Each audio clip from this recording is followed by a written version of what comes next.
Misión cumplida, 220 nadadores remontaron as augas do Sil na primeira edición da heroica Gran Premio Deputación de Lugo Regina Viarum. Esta travesía en augas abertas, nacida para promocionar a Ribeira Sacra, foi todo un éxito. Impresionado polo bon ambiente que está creando a xente que xa chegou hoxe hasta aquí. Era a primeira ocasión que tiñamos a oportunidade de facer algo así, un evento destas categorías. Creo que máis que o objetivo cumplido. É orgulloso de ter participado. Hemos tenido una participación que nos ha dejado un poco abrumados en cuanto a nadadores de fuera de Galicia. Hemos tenido nadadores de Canarias, de Zaragoza, de Bilbao, de Madrid, de Teruel, de Soria, de Guadalajara, bueno, de Portugal tamén. A proba raíña, 10.000 metros dende Chancís ata o embarcadoiro de Doade, non puido ser máis reñida. Competiuse ata chegar á meta. Foi difícil, tive un competidor moi fuerte, Gaspar estaba moi fuerte, tive que gerir o esfuerzo lo mejor posible. Lo último kilómetro estábamos nadando lado a lado e al final tive que dar todo para ganar. A competición foi dura e houbo que repoñer forzas, pero pagou a pena.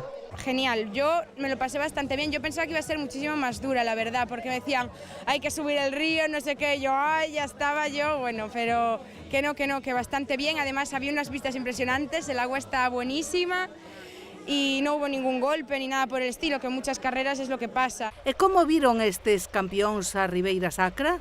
Desde el agua ves todo lo verde, claro, después está como en curvatura todo y la verdad es súper bonito, la travesía es preciosa y vista del agua también. Desde el agua es diferente.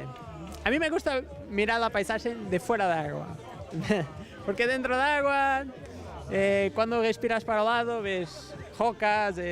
Es un poco asustador casi, pero tranquilo. Esta travesía en augas abertas completouse con probas de 5.000, 2.500 e 600 metros, todas elas gañadas por mulleres. Ya lo dice Villa del Monte, con sus medallas.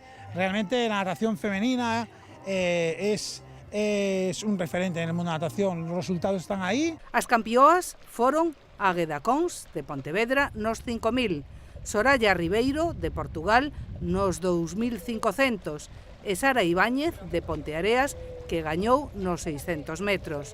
Tras o éxito da primeira edición, o futuro parece asegurado. Crear un evento único en este mundo de la natación, que sea capaz de atraer a cualquier nadador internacional de cualquier punto del mundo. Es lo que es nuestro objetivo. Esta fin de semana naceu o que pode ser un novo reclamo turístico da Ribeira Sacra, a heroica nas augas dos Canóns do Sil.